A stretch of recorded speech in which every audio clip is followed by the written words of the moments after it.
유쾌한 남자들의 시시콜콜 토크쇼 김프로쇼 지금 시작하겠습니다. 저는 김프로입니다.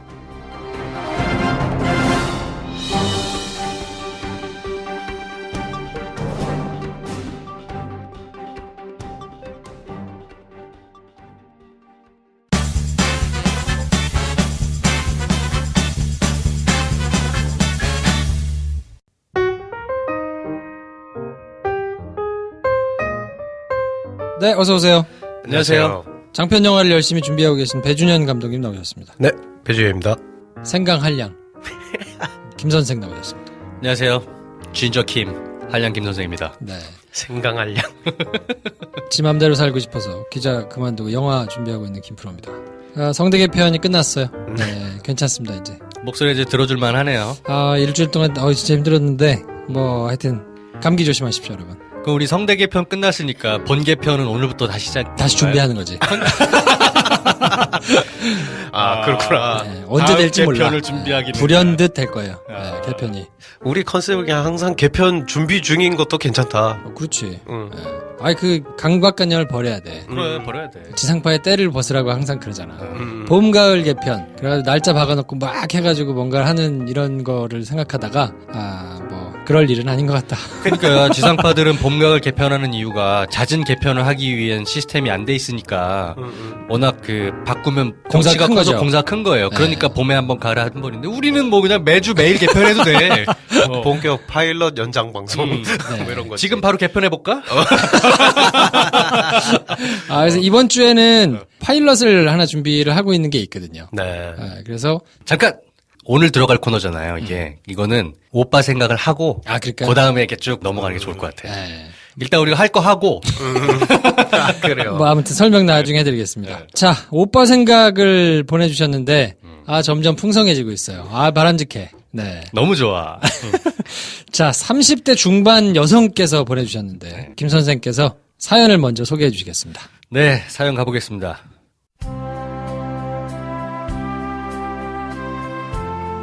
꽉 찬 30 중반 사무직 여성입니다. 한 살 많은 전문직 남성과 7년째 연애 중입니다. 우리 관계는 그야말로 전쟁이었어요. 바람, 유흥, 욕설, 주사에 폭력까지. 상상이 되세요? 7년간 그래왔다는 게요.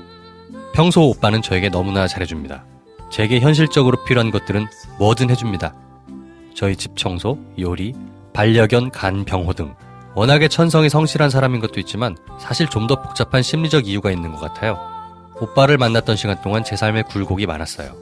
7년간 읽었던 모든 것을 다 잃고 장녀로서 헤쳐나온 시간들이 있어요. 그동안 오빠가 많은 도움을 줬고 저도 오빠에게 많이 의지했어요. 오빠는 저에 대한 죗값을 본인의 성실함으로 채워왔고요. 그래서 오빠의 잘못을 제가 받는 혜택으로 상쇄해온 것 같아요. 둘 다 자취를 하는데 제가 오빠를 보는 시간보다 제 반려견이 오빠를 보는 시간이 더 많거든요. 사실 오빠가 제 집에 자고 가는 날도 다른 방에서 자고 갑니다. 일종의 사이클처럼 묵시적으로 약속된 날에 오빠는 제 집에 자고 가니까요. 이렇게 7년, 이제 곧 30대 후반이 되고 대체 오빠는 사랑하지도 않는 저를 왜 만나는 걸까요? 왜 제 집에 청소와 요리를 도맡아 할까요? 향후 뭘 하고 싶은 걸까요? 마지막으로 김 선생님, 대체 어디서 여자를 만나시는 건가요? 저도 새 출발하고 싶어요. 네. 네. 야, 어디서 만납니까? 어디서 일단- 만나야 됩니까? 말씀드렸잖아요. 공기 같은 거라고. 눈 뜨고 숨 쉬는 모든 곳에서 만날 수 있습니다. 네. 이분은 사실 오프 더 레코드로 이해를 돕고자 설명을 주신 게 있는데 내용이 조금 많아요. 그리고 사실 이거는 가볍게 볼 게 아니고 좀 진지하게 봐야 될 것 같기도 하고 그래서 저희가 어쩌라고 코너에서 최희연 쌤을 모시고 사실은 이야기를 조금 할 정도가 아닌가 뭐 이런 생각이 들거든요. 요 사연은 그러면 상담 쪽으로 네. 본격 상담으로 그러니까 본인이 좀 원하시면 오픈이 가능한 내용을 이렇게 조금 보내주시면 저희가 그걸 가지고 좀 진짜로 상담을 조금 해드리는 게 필요한 게 아닐까. 저희 결론은 사실 그냥 헤어지시라는 건데 본인이 헤어지지 못하는 특별한 뭐 이런 사연들이 조금 있어가지고 그 이유가 뭘까? 그럼 그거를 실행하려면 어떻게 해야 될까? 이거는 사실 저희의 그냥 이 주적보다는 예, 전문적인 상담이 좀 필요한 것 같거든요. 그쵸. 오빠 생각과 오늘의 빠따의 핵심은 주접입니다. 주접이에요. 네. 기분 풀이 정도 같은 건데. 근데 어쨌든 오늘은 이제 저희가 공개한 내용만 보면 일반적입니까? 요 정도는 일반적이진 않습니다. 네. 네. 그러니까 김 선생이 일반적이지 않다고 할 정도니까. 그런 문제다. 이렇게 되고. 저희가 이게 주접으로 해결할 수 있는 건 그치. 조금 문제가 있는 것 같아요. 이 7년이란 짧지 않은 세월인 거잖아요. 네. 이게 원데이 투데이가 아니고 7년 정도의 평탄하게 사귄 사이도 아니고 굉장히 서로 간에 이렇게 전쟁 같은 나날을 이 글만 보면 사연 보내신 분께서 많이 피해를 입으신 분인 것 같지만 또 상처라는 거는 서로 주고받는 것에 이면이 있거든요. 네. 남성분이 표면적으로 상처를 주었을 수도 있지만 돌이켜보면 여성분이 남성분에게 무언가 서로 간에 주고받는 게 있었을 거예요. 7년 동안 이렇게 이어지려면. 그게 뭔지는 정확히 모르겠어요. 네. 근데 그 7년 동안에 많은 일이 있었고 삶의 굴곡이 있어서 이루었던 걸 다 잃어버렸던 일도 있었고 이런 말씀도 하셨잖아요. 정말 일반적이지 않은 사연이라서 정리해라 마라. 이렇게 쉽게 말하기는 좀 어려워요. 최소한 정확한 건 사연 보내신 분께서는 이런 힘든 관계를 좀 끝냈으면 좋겠다. 약간 지긋지긋하다라는 마음은 있으신 것 같아요. 네. 정리를 하실 수 있는 방법을 빨리 찾으셔라. 근데 와서 이게 청소하고 요리를 하면서 굳이 다른 방에서 자고 가는 이거는 뭡니까? 뭔가 잘못한 게 좀 있는 것 같아요. 뭐 스스로 생각하기에도 이 남자가. 그래서 그거를 좀 어떻게든 자기가 본인이 지금 쓰신 게 죄값을 성실함으로 메꿔가면서 하고 있다. 일종의 의식 같은 건가? 뭐 이런. 근데 얘기를 그렇지 하고 않을 수도 있는데. 있는 게 잘못했다고 해서 그런 걸 다 해주는 남자들이 다 하지는 않거든요. 그렇죠, 그렇죠. 네, 잘못했다고 해서 와서 요리하고 청소해주고 반려견 강요해주고 그러지 않아요. 전제가 있어야 돼. 어쨌건 나는 저 사람을 잡고 싶다라는 전제가 있어야 필요한 중요하죠. 것들을 해주는 건데 중요하죠. 그렇죠. 단순히 잘못해서가 아니라 그냥 어쨌건 이 사람은 내 삶에 꼭 있어야 되는 사람이다 생각하는 것 같아. 그렇죠. 그러니까 자기가 이걸 해줘야 되는 거야. 그게 자기가 어떻게 붙잡을 수 있는 비밀 혹은 이유가 될 수도 있을 것 같고. 근데 이 또는 남자에게. 이런 걸 수도 있어요. 사실 남녀관계 연애라는 거는 아끼고 사랑하는 마음으로 만나야 되잖아요. 근데 지금 이 마음은 보니까 아끼고 사랑해서 있다기보다는 남성분 입장에서는 약 같은 거 약. 지병에 늘 먹어야 되는 약. 야. 그거 없으면 나 되게 불안해지는 그런 약 같은 거 있잖아. 그 여자친구분을 그렇게 보고 있어서 옆에 두고 있는 것 같거든요. 네. 건강하지가 않죠. 저는 헤어지셨으면 좋겠어요. 근데 헤어지는 게 굉장한 결단과 삶의 패턴을 바꾸는 거라서 네. 근데 힘들기는 할 텐데 그래도 30대 중반이면 정리를 하시고 새로운 만남을 가져가시는 게 낫지 않나. 100% 낫죠. 근데 본인이 스스로 그렇게 딱 하기에도 지금 결단 내리기에 좀 두려움이 있는 건 아니신가 하는 생각도 들고. 어느새 사연 보내신 분도 이 남성분이 일하는 세계 안에 적응되신 건 아닌가, 길들여진 건 아니신가 이런 생각도 살짝 들긴 해요. 그냥 현실적으로 해코지를 당할까봐 라는 생각도 하실 수 있을 것 같아요. 그럴 수도 있죠. 예. 예. 집도 오가고 있으면서 계속 무서울 수 있죠. 있으니까 저는 현실적으로 이건 그만 관계를 이제 청산하자라는 생각을 하시고 난 다음에 안전한 방법을 강구하시는 게 좋을 것 같다는 생각도 들고 그냥 다른 인간관계는 모르겠어요. 근데 이제 연인 또는 남녀관계라는 특수한 그 인간관계의 영역에서는 너무너무 피폐해진 게 느껴져요. 그리고 보면 바람, 뭐 유흥, 욕설, 폭력 뭐 이런 게 있는 걸 보면 이거는 용인한 수준을 좀 넘은 것 같아요. 넘었지. 네. 관계를 계속 지속하면 안 되는 정도의 수준인 것 같아서 이거는 뭐 그냥 단지 잘 맞지 않는데 헤어질 수 없어가지고 힘든 이런 문제는 아닌 것 같고 근데 어쨌든 안 되는 거잖아요.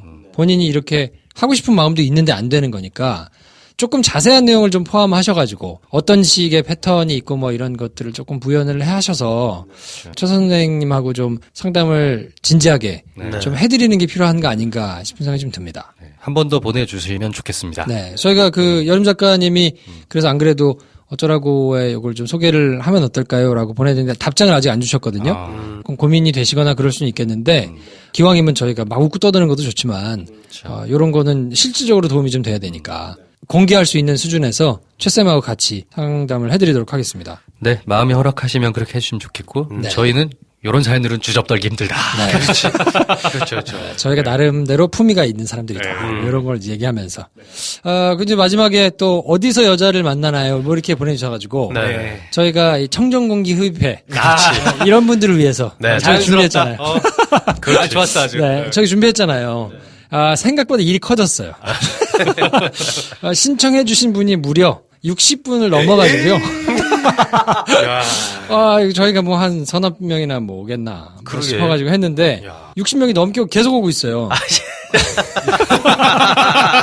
그래서 저희가 얘기한 대로 2535, 3545를 나눠서 이렇게 진행을 좀 하겠다 했는데 네. 비율도 참 기가 막혀요. 거의 뭐 한 절반 정도는 2535. 2535 그리고 뭐 한 절반 정도는 그 이상인데 오호. 물론 이제 남녀 성비가 있기 때문에 음. 저희가 이걸 진짜로 하려면 성비도 맞추고 이렇게 좀 해야 되잖아요. 그래서 안타깝지만 못 모실 수 있는 분들이 있을 수 있거든요. 네. 개별적으로 연락을 드릴 겁니다. 근데 만약 연락이 안 온다. 그러면 너무 기다리지 마시고 다음 기회에. 네, 네. 다음 기회에. 저희가 메일을 쭉 받았는데 메일로 답을 드릴 거거든요. 여름 작가님이 이렇게 연락을 드려가지고 저희가 또 사진도 받아야 되고 네. 뭐 구체적으로 이렇게 좀 한두 번 더 그 커뮤니케이션을 해가지고 모임을 만들 건데요.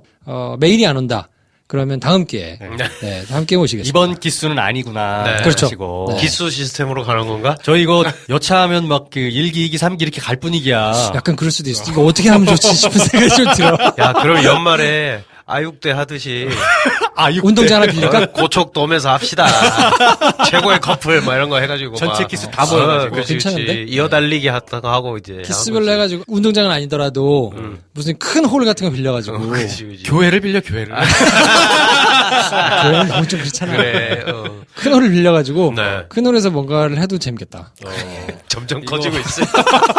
점점 일이 커지고 있네요. 모르겠고 아무튼 2535 우리 나이 어린 친구들 모아가지고 저희가 모임을 할 건데요.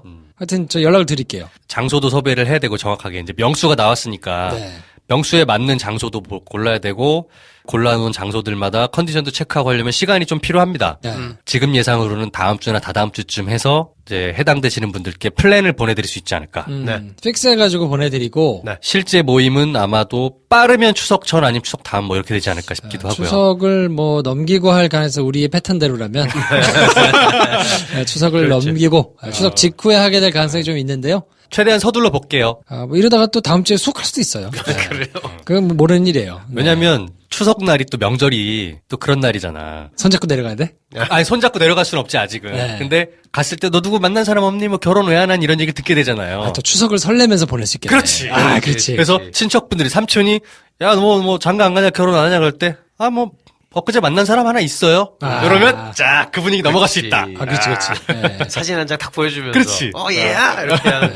사진이 청정한데? 노력해보겠습니다. 네, 네. 아무튼 저희가 불시에 해가지고 후다구닥 만들 테니까 네. 많이 참여해주셔서 감사드리고 네, 진짜. 이게 이렇게 될 줄은 몰랐네 나도. 그쵸. 네. 저희가 무슨 데이팅 앱 뭐 이런 게 아니고 네. 뭐 그런 프로그램이 아니거든요. 그러니까 미숙할 수 있는데 너무 큰 기대는 금물이다. 저희가 무슨 막 이 프로그램을 만들어서 뭐 레크리에이션 하듯이 뭐 짜가지고 이런 게 아니고 네. 인연을 만나는 거니까 그렇죠. 그냥 모아놓고 나올 거예요 우리는. 그러니까 우리가 준비가 필요하다는 건 그냥 장소 섭외 정도예요. 그렇지. 그것도 그렇죠. 큰 일이거든 사실. 그럼요. 장소 섭외하고 남녀 짝 맞춰서 모여놓게 한다 정도. 그치. 그것도 큰 일이다. 큰 일이죠. 큰일이야. 우리가 얻을 게 없잖아. 뭘 얻겠니 거기서? 그렇지. 네. 네. 아무튼 모여가지고 즐거운 시간을 가지실 수 있도록 제가 한번 해볼 테니까요. 많이 참여해주셔서 감사합니다. 아메리노스님께서 제목에 제대로 낚였네요. 주 기자님의 러브스토리 이게 뭡니까? 약간 그렇긴 하더라. 제가 좀 낚았어요. 네. 네. 사과드립니다. GXCVGXC77님, 주기자님, 김프로쇼에서 제일 재미지시네요. 팟바이스 불금쇼, 여기저기 주기자님 나온 거 다 들었는데, 김프로님하고 케미가 좋으신 것 같아요. 영화 꼭 볼게요. 네, 많이 봐주십시오. 네.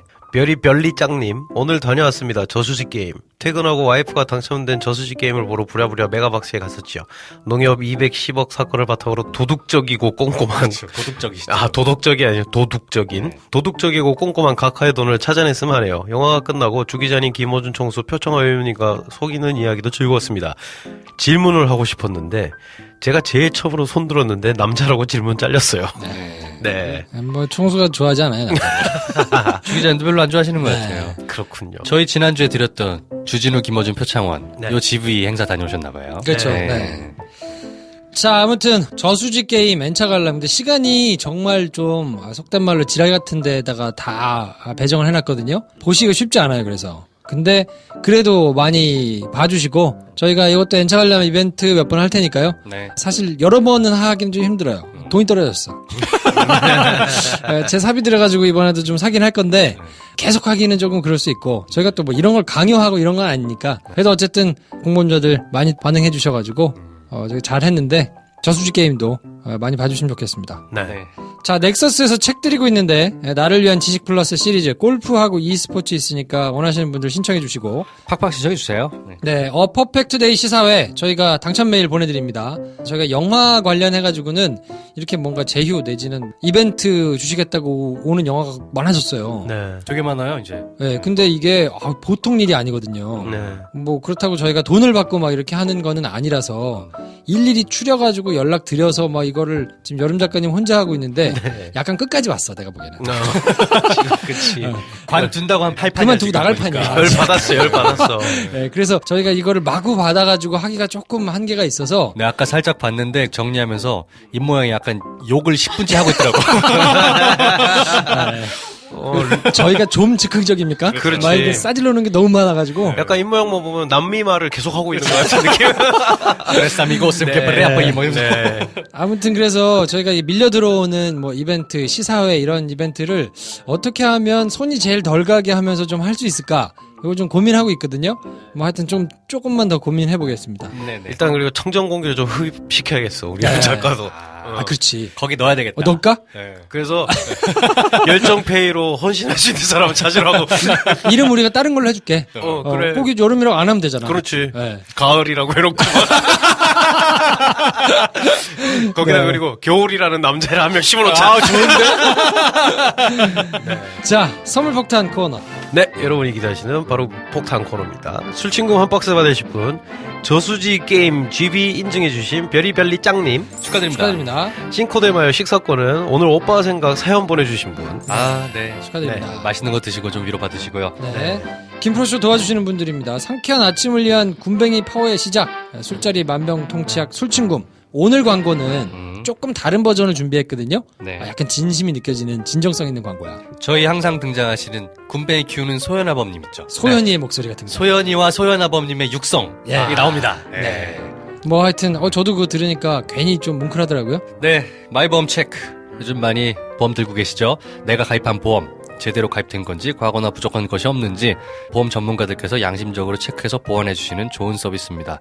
팟캐스트들에 많은 후원해 주시는 선한 기업이니만큼 믿고 맡겨주셔도 되겠습니다. 저희가 2부에는요. 모두에 처음에 이제 잠깐 설명드리다가 말았는데 저희가 1년짜리 기획을 사실은 준비하고 있어요. 어마어마한 계획이지 진짜 네, 이게. 그 일주일에 한 번씩 지난 9년 동안 MB정부 박근혜 정부를 지나면서 검찰이 얼마나 사건들을 말아먹었는가 그리고 정치 권력에 빌붙어가지고 얼마나 창피하고 부끄러운 이런 것들을 많이 했는가를 한번 차근차근 되짚어서 좀 보자. 네. 그래서 그 사건의 내용과 뭐 개요와 뭐 이런 뒷얘기와 뭐 이런 걸 다 잘 정리해가지고 게스트도 한 번 모시고 네.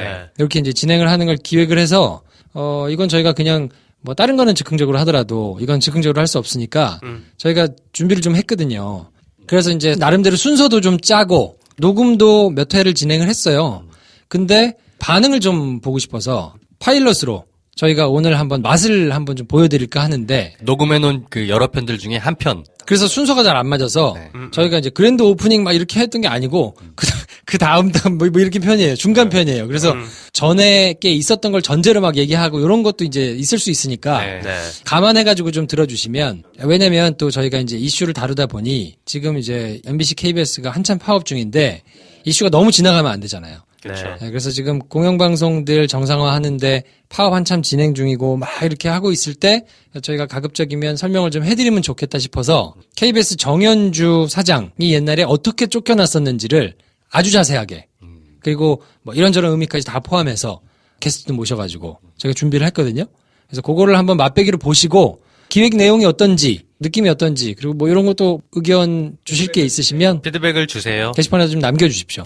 이건 애드립이 아니라 차근차근 기획해서 그렇죠. 준비했던 네. 정말 장기 프로젝트였는데, 네. 김프로쇼 컨텐츠 중에 거의 유일하게 기획이란 걸 해본. 네. 제대로 기획이란 걸 해본. 우리는 오늘만 사는데 내일도 생각해본. 그렇죠. 근데 이게 사실 이제 김프로가 아프면서 다 틀어졌어요. 저희가 이제 개편을 한다고 해서 나름 대문도 바꾸고 뭐 시그널도 바꾸고 짠 해가지고 이제 그 올리면서 그 기획까지 같이 하려고 했는데 제가 이제 뜻하지 않게 아프고 뭐 이러면서 이제 조금 늘어지고 그러다 보니까 저희가 준비했던 대로 이거를 내면 정현주 사건이 너무 뒤에 나가게 생긴 거예요. 그러면 이게 과연 맞나? 근데 분위기가 한참 올랐을 때 오히려 설명을 드리는 게 낫겠다. 그래서 반응도 볼 겸 저희가 파일럿으로 보내드릴 테니까 오늘 편을 들으시고 반응 많이 남겨주시면 좋겠습니다. 이게 만약 괜찮다 하면 이런 게 1년 기획이라는 건 50개 정도 더 있다는 얘기다. 그렇죠. 50개 더 있어요. 네. 순서도 다 이미 50개를 다 써놨어, 우리가. 어떻게 할지. 대기획. 말도 안 되는 일이죠. 일주일에 하나씩. 네, 그렇게 보내드릴 거거든요. 야, 요 정말. 기획물의 현재 이제 가칭인데, 가명은 그때 그 사건. 네. 그때 그 사건들. 네. 네. 자, 그럼 저희는 광고 듣고 저희가 계속 설레발을 턴. 근데 이렇게 들었는데 별게 아닐 수도 있지, 사실. 그렇죠. 반응 없으면 그냥 끝내, 그냥. 네. 2부에서 그때 그 사건들로 찾아뵙겠습니다.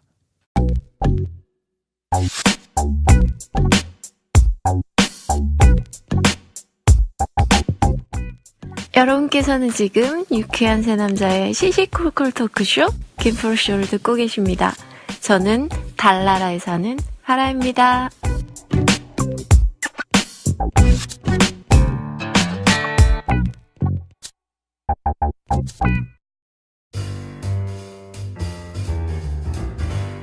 네, 김프로쇼 오리지널 그때 그 사건 돌아가면서 제가 소개를 드리겠습니다. 자, 먼저 한량 김 선생 나오셨고요. 안녕하세요. 저야 뭐 늘 있는 김 선생입니다. 네. 한결에 김정필 기자 나오셨습니다. 반갑습니다. 김종필입니다. 김종필? 네, 아니고 김정필. 네. 정필입니다. 그리고 오늘은 KBS의 김준범 기자를 모셨습니다. 어서 오십시오. 안녕하세요. 김준범입니다. KBS에서 기자로 일하고 있습니다. 잘생기셨네. 그렇죠. 마음에 없는 소리를 저렇게. 김정필 기자는 이제 지난 시간에 제가 소개를 드렸으니까 네. 마찬가지로 김준범 기자도 이제 저하고 같이 서초동에서 이제 출입을 했었고 영 불편한 기자예요. 네. 저분도? 빨리 딴 데를 갔으면 좋겠는 이런 기자인데 요분이 이제 뭐 또 KBS 내에서 또 열심히 하시다가 또 귀향도 가시고 지금 어디 있습니까? 지금은 노조하고 있습니다. 노조. 이런 분이에요. 네. 돌마고 핵심 멤버시네요. 그렇죠. 네. 네. 그래서 저희가 오늘은 이 정현주 전 KBS 사장의 배임 사건 관련해서 이제 말씀을 드릴 텐데 네. 당시에 한참 이제 검찰 수사 받고 재판 받고 뭐 이럴 때 검찰 법조팀에 있었기 때문에 다른 데서 들을 수 없는 뭐 이런 얘기가 있을까 하고 이제 불렀는데 모르겠어요, 있을지. 자, 그래서 오늘 새로 오셨으니까 인사 한번 해주십시오. 네, 그 김프로님하고 이제 서초동에서 한 10년 전에 만났는데 그 인연이 이렇게까지 될 줄은 참 꿈에도 몰랐고 정현주 사장 사건을 가지고 좀 나와서 얘기해달라 말씀을 들었을 때 이게 무슨 재미가 있나? 이게 누가 관심이 있나? 솔직히 이걸 이렇게 방송이 될까? 이런 생각을 했는데 뭐 저는 일단 김프로님이 시키면 시킨 대로 하는 그런 존재이기 때문에 와서 재미는 없지만 최대한 진지하게 한번 해보겠습니다. 이 양반이 그 정도 존재인가요? 시키면 시키는 대로 해야 되는? 채무관 엄청난 분이에요. 네, 아무튼 그래서 오늘 뭐 이런저런 얘기를 해주실 텐데 저희가 이제 이번 코너는 막 이렇게 웃고 떠들고 유쾌한 것보다는 그래도 이렇게 좀 생각해보고 진지한 내용을 주로 얘기하기 때문에 웃지 않고 얘기하는 시간이 길더라도 적응해 주십시오.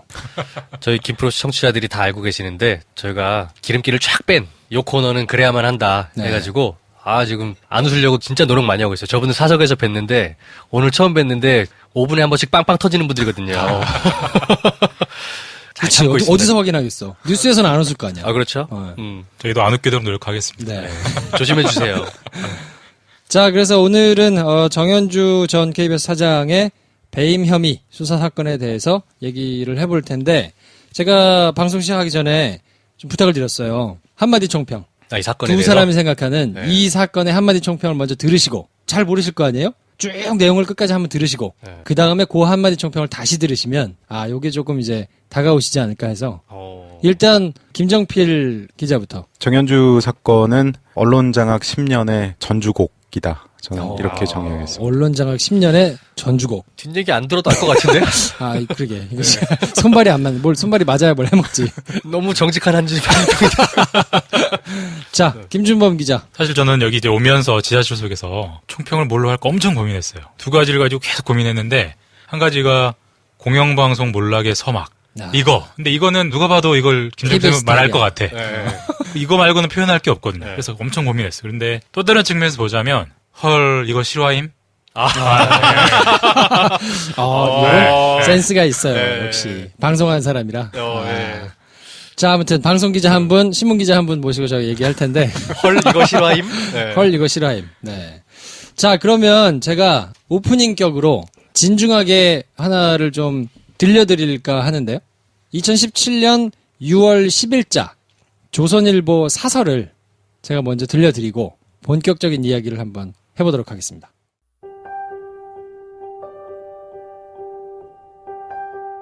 민주당이 9일 대변인 논평을 통해 고대영 KBS 사장 사퇴를 요구했다. 6년 전 일을 끄집어내 새로 트집을 잡았다.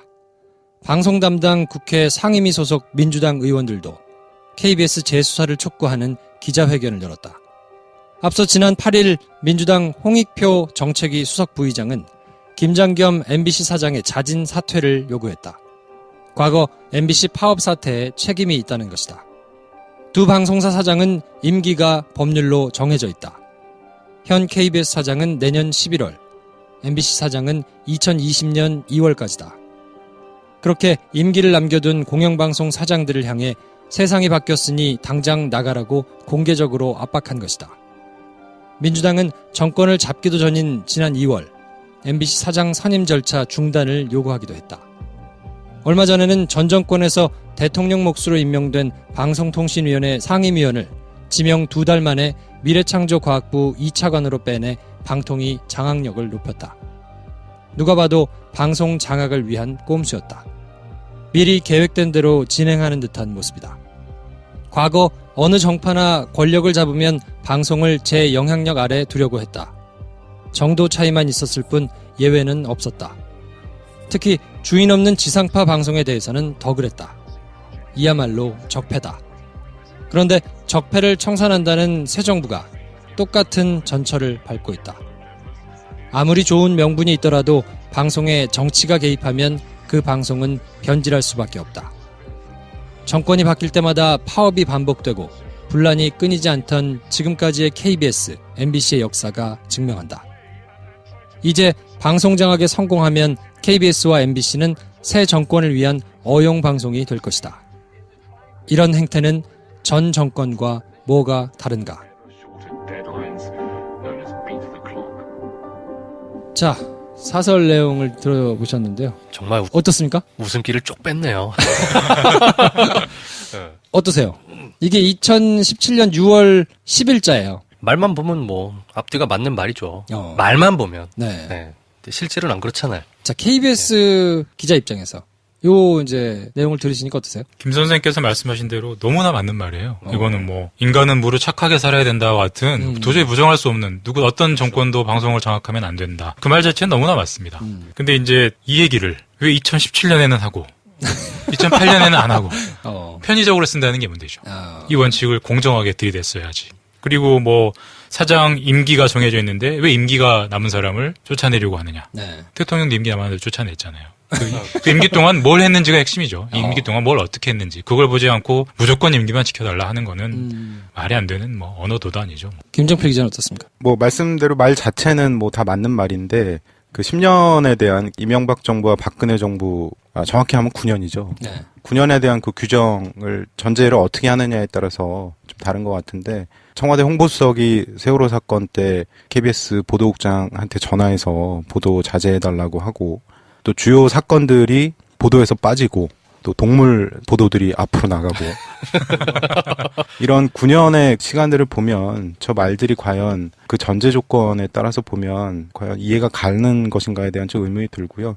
공영방송 시스템에 대한 문제는 늘 정권이 바뀔 때마다 똑같이 있어왔던 문제인데 사람이 바뀌는 그 시기에 저 시스템을 어떻게 독립적이고 중립적인 그 공영방송 시스템을 가져갈 것인가에 대한 고민을 좀 해봐야 될 시기이기도 한 것 같습니다. 네.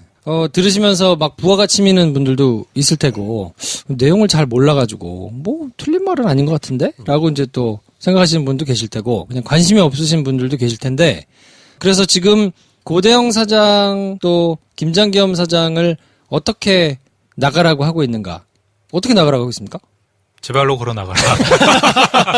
나가세요. 그냥 얘기하는 것만 하고 지금 있잖아요. 뭐 KBS, MBC 파업은 하고 있죠. 근데 네. 그게 뭐 나가세요라고 소리는 치지만 귀를 닫고 있으니까 뭐 버티면 방법은 없는 건데. 다른 현실적으로 거를 뭐 하고 있습니까? 뭐 사람을 보낸다든지. 사람을 아니면 뭐 누가 뭐 보쌈을 일단 사는 온다든지. 집을 잘 몰라요.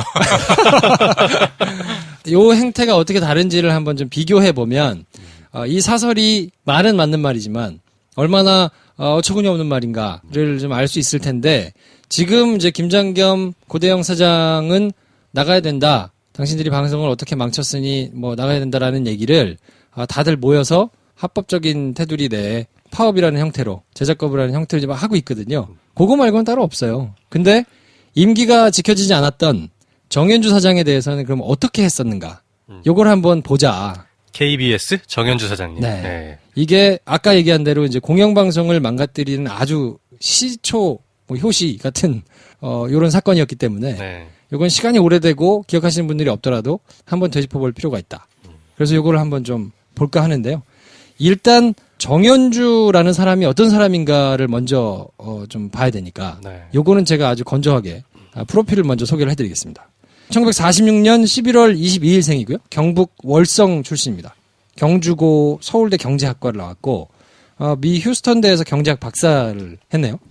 1970년에 동아일보 출판국에 입사를 해가지고 이때 이제 유신 정권 때 한참 난리가 났었는데 74년에 무슨 사태가 있었냐면 동아일보 유신 정권에서 막 탄압을 해가지고 광고를 싹 뺀 거예요. 동아일보의 광고를. 네. 그래서 이제 한 7개월 동안 뭐 광고가 없었어요. 그때 이제 계열사였던 동아방송에도 뭐 광고를 빼고 막 난리를 치니까 그냥 기사만 전부 다 실어서 내보내거나 아니면 광고 지면을 그냥 백지로 보내거나 뭐 이런 이제 백지 광고 상태가 한참 있었고 근데 이제 경영이 너무 힘들어지니까 경영진이 그 안에서 이제 그렇게 단체 행동을 하고 있던 기자들을 조폭을 동원해가지고 130명을 다 끄집어냈어요.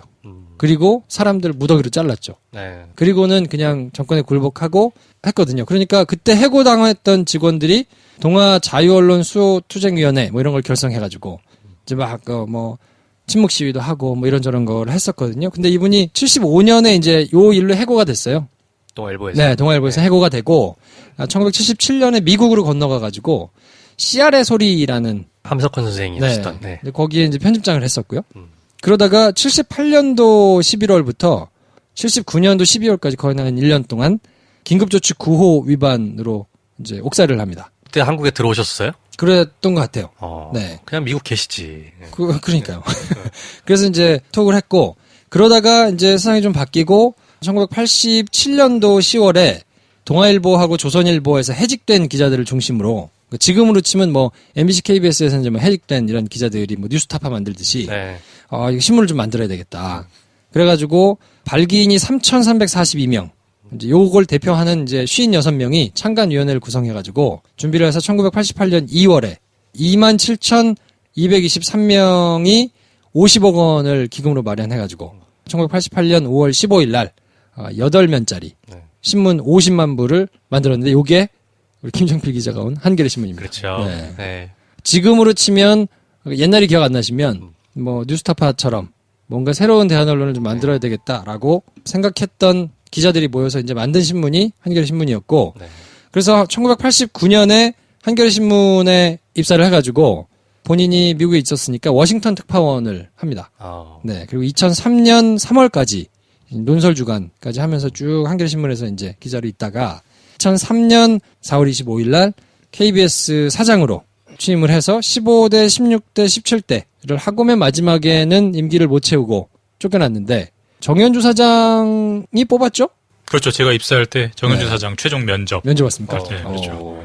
어떤 사람이에요?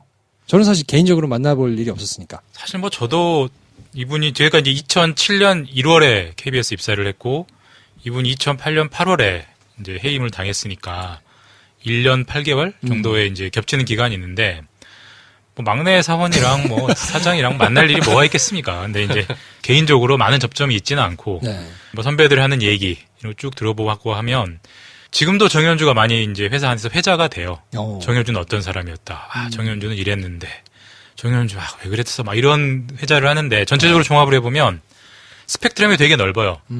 정현주 빠. 예. 이 빠들이 한 소수의 그룹이 있고요. 또 극단에는 정현주를 비판하는 정도를 넘어서 혐오하는 그룹이 또 있습니다. 근데 이제 극단을 제외하면 정현주 사장에 대한 평가는 대체로 일치해요. 경영을 잘했는지 잘 모르겠어. 근데 언론의 자유는 무한히 보장해줬다. 이래도 되나 될 정도로 좀 이따 얘기하겠지만 충분히 보장해줬다. 그 점 하나는 뭐 크게 이견이 없습니다. 네. 아무래도 이 해직 기자 출신이어서 본인이 네. 그거에는 아마 학을 띄었으니까 그러지 않았을까.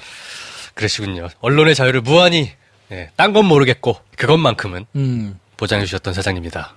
그때 당시에 이제 저희 셋이 서초동을 출입했던 것 같은데 그때 이제 타사 기자로 김정필 기자 같은 경우에는 정현주 사장 이제 사건이 뭐 막 출국 금지도 하고 뭐 소환 통보도 하고 막 이게 있었잖아요. 그때 보셨을 때는 솔직히 어떠셨어요? 당시가 제가 2008년 5월에 검찰을 처음 출입했는데 거의 막내 기자였고 그 분위기 자체는 워낙 이제 KBS, MBC, YTN 뭐 이런 식으로 2009년 초까지 정부가 검찰을 사실상 동원해서 장악을 시도하려던 그런 시기여서 기자실에서 방송사 기자들 분위기는 취재보다도 당장 그 자기 회사의 민원 뭐 이런 것들을 좀 처리하느라고 굉장히 바빠 보였던 그런 기억이 있습니다. 그리고 YTN 기자들 같은 경우는 당시에 노종면 선배죠. 등 3명에 대해서 검찰이 구속영장 청구하느냐 마느냐 뭐 이런 시기도 있었는데 그때 YTN 검찰 출입기자 같은 경우는 대검의 이제 담당 공안부장, 대검의 공안부장에게 뭐 전화해서 거의 울먹울먹하며 얘기하기도 하고 그런 지금 돌이켜보면 굉장히 좀 어목했던 그런 시기였던 것 같습니다. 그때 이제 KBS, MBC, YTN 이 세 군데가 이명박 정권 입장에서 이제 교체가 시급한 그런 회사였고 정윤주 사장 검찰 수사 받기도 했고 노정면 그때 당시 노조위원장 또 구속되기도 했잖아요. 네. 그런 이제 사내 사안들이 워낙 검찰에 많이 걸려 있었기 때문에 김정필 기자 말씀하신 대로 취재를 하는 게 아니라 어떻게 보면은 읍수를 하기도 하고요. 진짜 압수수색 할 거예요? PT도 MBC도 압수수색 당했잖아요. 네. 진짜 노정면 구속할 거예요? 뭐 이런 것들을 알아보러 다니느라 바빴던. 그러니까 이게 출입 기자가 아니라 뭐라고 해야 될까요? 대외 협력 팀원? 뭐 거의 이런 역할을 했어야 됐어요. 뭐 저는 막내니까 안 했지만 선배들 보면 당시 정인조 사장을 조사했던 게 중앙지검 조사부였는데 당시 이제 중앙지검 KBS 법조팀 팀장, 반장도 조사분장을 매일 만나는 게 일이었어요. 조사가 어떻게 돼가냐, 뭐 이런 건데 말이 주겠어요? 말 안 해주겠지. 그때 얘들은 다 정현주의 시다발일 거야라고 의심했겠죠. 그러니까 그런 게 일이어서 참 안타깝기도 하고 어쨌든 가장 전면의 이 갈등의 현장을 이렇게 검찰의 칼잡이들이 휘두르는 칼의 현장을 또 피부로 구경할 수 있었던 기회였기도 하죠. 네. 그 팀 분위기는 어땠어요 그때? 팀 분위기는 일단 사장을 이렇게 쫓아낸다는 것에 대해서는 모두 다 공분을 했고 그렇다고 기자가 검찰의 출입처에 대해서 수사하지 말아라 이렇게 할 수는 없는 거잖아요. 그래서 최대한 취재를 열심히 해서 상황들을 빨리빨리 공유하는 게 그나마 우리가 심정적으로나마 당시 우리 언론 자유를 보장해줬다는 측면에서 높이 평가받았던 그 사장을 심정적으로 응원하는 게 아니냐 뭐 그런 분위기가 있었고 솔직히 근데 그때만 해도 이렇게 쫓아낼 줄 진짜 몰랐어요. 아무도 상상을 못했어요. 그러니까 대통령이 바뀌었으니까 KBS 사장 버티기 힘들 거다. 이런 거는 다 예상할 수 있잖아요. 네. 지금도 예상할 수 있는 거고. 근데 이런 기발한, 이런 창의적 방법으로 진짜 쫓아내리라고는 지금은 알 수 있지만 2008년 8월 전에는 진짜 몰랐어요. 그래서 다들 황당했죠. 그런 그 기발하고도 창의적인 방법이 어떤 게 나왔는지 이제 설명을 해주셔야겠는데 일반인으로서는 잘 몰라요. 그냥 KBS 사장이 쫓겨났대더라. 그래? 역시나 그럴 줄 알았지. 왜냐면 정권이 바뀌었으니까 대충 그 정도로만 넘어가지. 지금처럼 저희가 지금 작년 그 사단을 겪으면서 뉴스에 되게 민감해졌잖아요, 일반인들이. 그래서 하나하나 딱 따져보고 있는데 옛날에는 그냥 그런가 보다 하고 넘어갔거든요. 그래서 제가 2008년도에 무슨 일이 있었는지를 1월부터 8월까지 쭉 한번 훑어드리겠습니다. 네. 1월 2일 날 대통령직 인수위원회에서 언론사 간부들의 성향을 파악합니다. 쫙 파악해가지고 어떤 놈이 문제가 되고 어떤 놈을 쫓아내야 되고 뭐 이런 걸 파악을 한 것 같아요. 3월 2일 날 최시중 씨가 방송통신위원장으로 내정이 되죠. 그리고 3월 27일 날 최시중 씨가 김금수 KBS 이사장을 만납니다. 그래가지고 정현주 사장을 바꿔라 라고 요구를 하죠.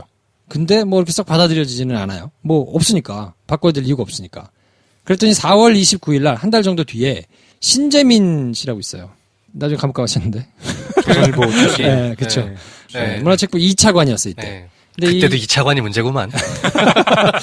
이 차관 요거를 담당하니까 그런가 봐요. 네. 언론의 난립 구조를 청산해야 된다. 네. MBC를 민영화해야 된다. 이런 얘기를 하면서 군부를 지피고 다니기 시작합니다. 네. 그리고 5월 12일 날 최시중 씨가 김금수 이사장을 다시 만나가지고 정현주 사장을 바꿔라 하고 이제 사퇴를 압력을 넣습니다.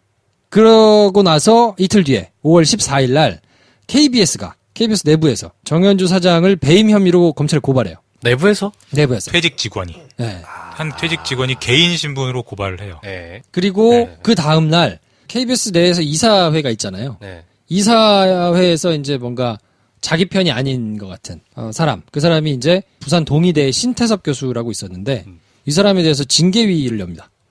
네. 사유는? 사유는 그때 얘기 이제 최승호 PD가 와가지고 잠깐 얘기했었는데 네. 교수를 하면서 이사를 겸직했다고. 아, 네. 그때 들어도 기억이 나네요. 그러면서 이제 그걸 문제 삼아가지고 이제 어쨌든 징계위를 열고 이게 5월 이제 창의적 기법의 시작이에요. 좀 이따 설명드리겠지만. 네. 반대표를 던질 이사를 일단 경질시키고 보는 거잖아요. 그죠? 그리고 5월 15일 날, 그 다음날, 같은 날, 뉴라이트 전국연합에서 감사원에다가 KBS에 대한 감사를 청구합니다. 그리고 5월 21일 날, 김금수 이사장이 사의를 표명하죠. 네. 그리고 그날 감사원이 특별 감사를 결정합니다. KBS에 대해서. 대한. 그래서 감사원 감사가 시작됐어요. 6월 10일 날, KBS가 뭐 특별감사 이 취소 신청 이런 걸 하거든요. 네. 그거를 이제 깔끔하게 각하하고 시끄러 딱 각하한 다음에 네. 6월 11일 날 특별감사를 실시하죠. 그리고 검찰이 KBS 세무조사 관련해 가지고 정현주 사장한테 이제 출석을 통보합니다. 검찰에 오세요. 그랬더니 정현주 사장이 불응하겠다. 내가 갈 이유가 없다. 입장을 밝혔죠. 그랬더니 6월 18일 날 2차 통보하고 그 다음 날 또 불응하니까 24일 날 3차 통보하고 7월 3일 날 4차 통보하고 그리고는 7월 4일 날 우리 신재민 오빠가 또 나와가지고 이 군부를 짚어요. 뭐라 그러냐면 대통령한테 KBS 사장을 해임할 권한이 있다 라면서 인터뷰를 막 하고 다녀요. 그리고는 7월 16일 날 검찰이 5차 통보를 하죠. 그러니까 5번을 통보를 한 거예요. 검찰이 나와 조사를 받아라. 그럼 곧 잡으러 가겠다는 시그널이네요. 뭐 계속 그 와중에 이제 그냥 잡으러 가기는 너무 이때만 해도 지금이야 9년 동안 너무 많이 무너져가지고 마음대로 해도 되지만 이때는 처음이라 이게 반발이 심하고 막 촛불도 있고 막 이럴 때니까 네. 그렇게 할 수가 없었던 거예요. 눈치를 많이 봤죠. 공영방송 사장을 체포하고 뭐 이런다는 발상 자체가 말이 안 되는 당시만 해도 이거 상상할 수 없는 상상할 수 일이어서. 없는 일이었던 예, 예. 거죠. 그러더니 7월 18일 날 박재환 청와대 국정기획수석이 인터뷰를 합니다. 그래서 KBS는 정부 산하기관이기 때문에 정부의 국정 철학 기조 이런 거를 좀 충실히 하는 사람이 해야 된다. 뭐 이런 이제 군부를 계속 짚고 다니면서 8월 4일 날 검찰이 정현주 사장에 대해서 출국 금지를 하고 네. 8월 5일 날 감사원이 해임 요구안을 의결합니다.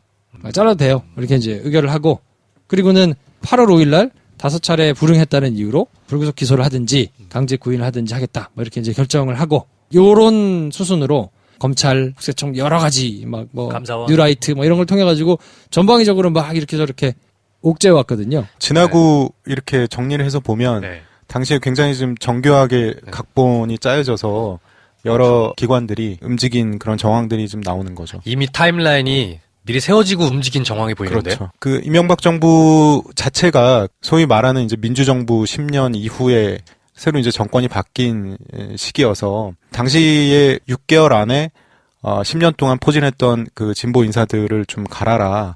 뭐 이런 얘기들도 아마 있었던 것 같습니다. 이제 그 대표적으로 정현주 사장이 저런 식으로 이제 물러나게 되는 거죠. 사장직에서. 자, 이게 이제 쭉 제가 간단하게 훑어드렸는데 이게 뭐 그냥 그런가 보다. 뭐 이게 지금 너무 남 얘기 같잖아요. 감사원 감사원 가본 적이 있어. 뭐 또 만나본 적이 있어. 그렇잖아요.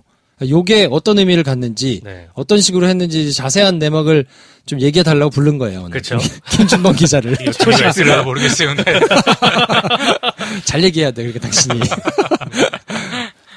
뭐부터 말씀드릴까요? 워낙 길어서 그러니까 스토리가. 요게 네. 처음에 만나가지고 김금주 이사장을 만나서 뭐 이제 사장 교체를 요구하고 뭐 이러면서 징계위를 열잖아요. 그렇죠. 요게 뭐 어떤 의미를 갖고 있는 겁니까? 그러니까 이제 이게 KBS 이사회, 그렇죠. 뭐 이제 이사장 이런 거 자꾸 간단하게 보니까. 이제 지배 구조를 설명드리면 KBS 사장은 대통령이 임명을 합니다. 임명장은 대통령이 줘요. 근데 KBS 이사회가 있고 이사회가 이제 사장을 추천하면 대통령이 임명하고 반대로 또 이사회가 이 사람은 해임할 필요가 있습니다. 그러면 사장이 그 제청을 받아 마치 대법관 임명하듯이 이제 해임을 하는 건데 그러면 이제 키는 이사회가 쥐고 있단 말이에요. 그렇죠. KBS 이사회는 11명입니다.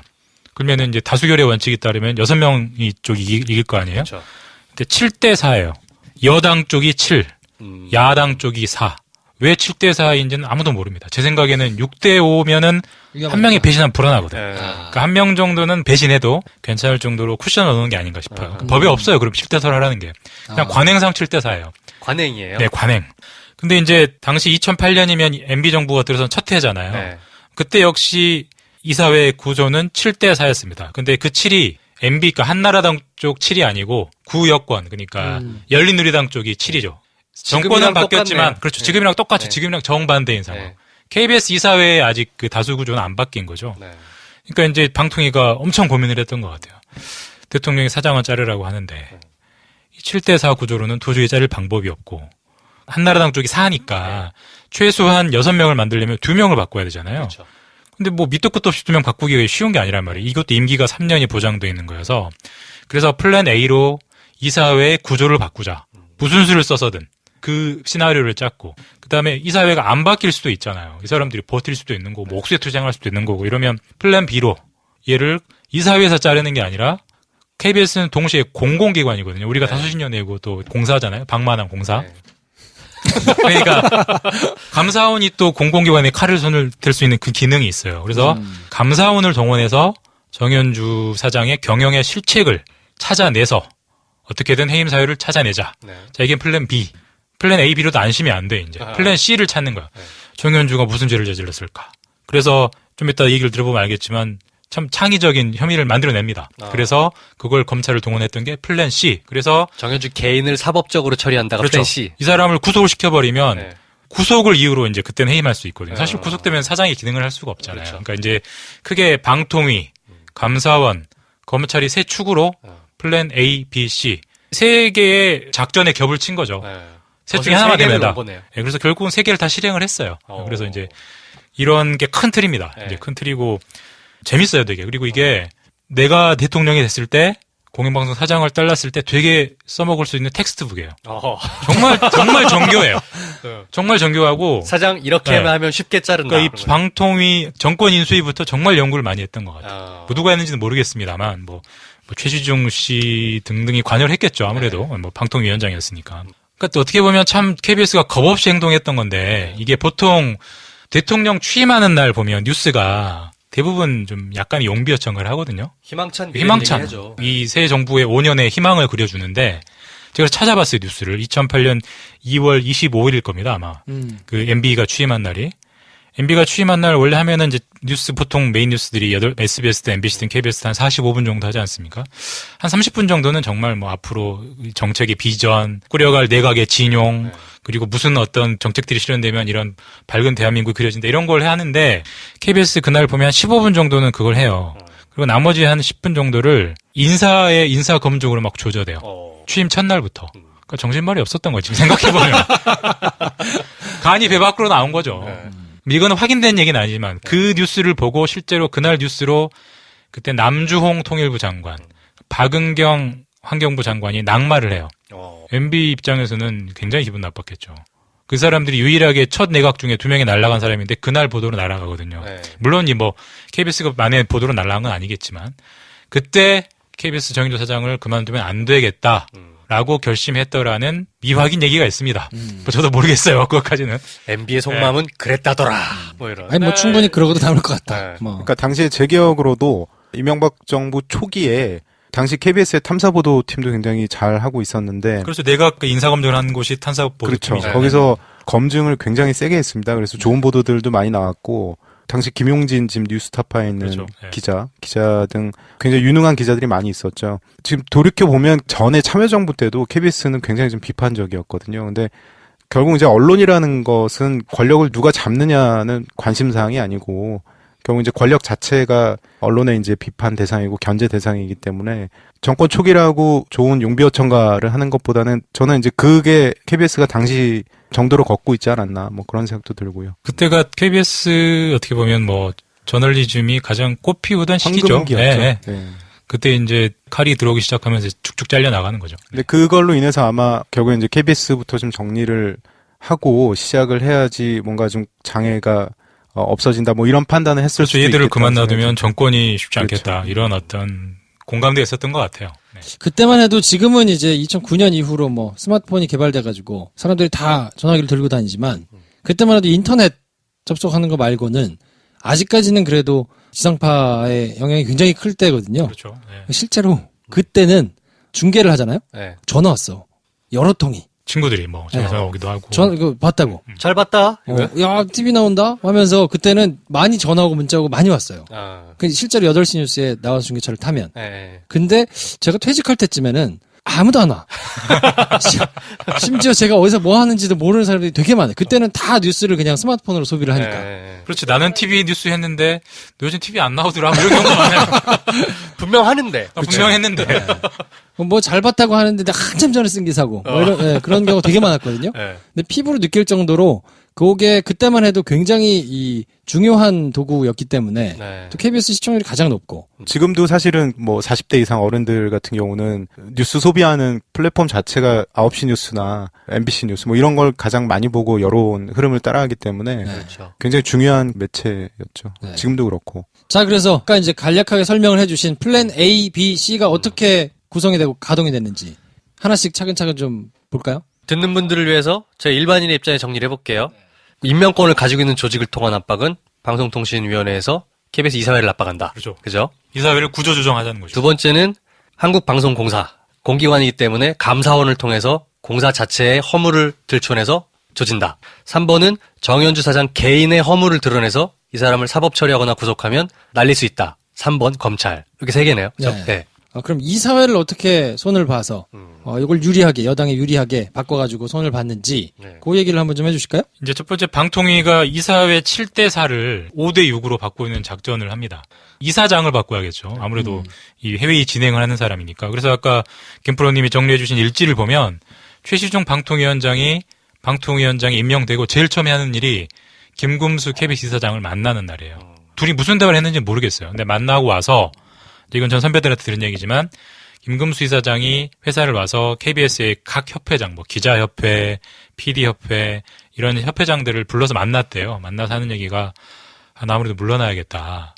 그랬더니 이제 다들 이제 이런 식으로 압박이 들어올 거라는 건 KBS 사내에서도 알고는 있었어요. 그러니까 무슨 소리냐? 당신 임기가 얼마나 많이 남았는데 왜 물러나느냐? 근데 왜 물러나느냐고 계속 물었대요. 근데 이유는 말 안 하고 나 더 이상 못하겠다라고 하면서 결국 물러납니다. 그래서 당시 한림대 언론학과 교수인 유재천 교수님이 그 새 이사장으로 오죠. 자, 이제 그러면 7대4에서 6대5로 바뀌었죠. 그러네. 이제 아직도 한 명이 부족해요. 네. 자, 한 명을 누구를 할지를 쭉 스캔을 한 거예요. 그 중에 이제 딱 포착이 된 게 신태섭 교수라는 분이, 신태섭 교수라는 사람이 당시 이제 구여권, 그러니까 열린우리당이 추천한 남아있는 6명 이사 중에 한 명이에요. 이게 이 사람을 약한 고리로 본 거예요. 어떤 걸 하냐면 이 사람이 동의대의 광고 홍보학과 교수이자 KBS 이사인데 KBS 이사는 상근직이 아니에요. 그러니까 네. 회사에 맨날 와 있는 게 아니고 한 달에 한 번 열리는 정기사회만 참석을 하면 돼요. 그러니까 자기 일 하다가 이사회가 열리면 오면 돼요. 겸직을 할 수 있거든요. 근데 동의대에서 갑자기 신태섭 이사를 자릅니다. 해임을 해요. 2008년 하반기에. 그 이유가 너 왜 우리한테 말 안 하고 KBS 이사해 이거예요.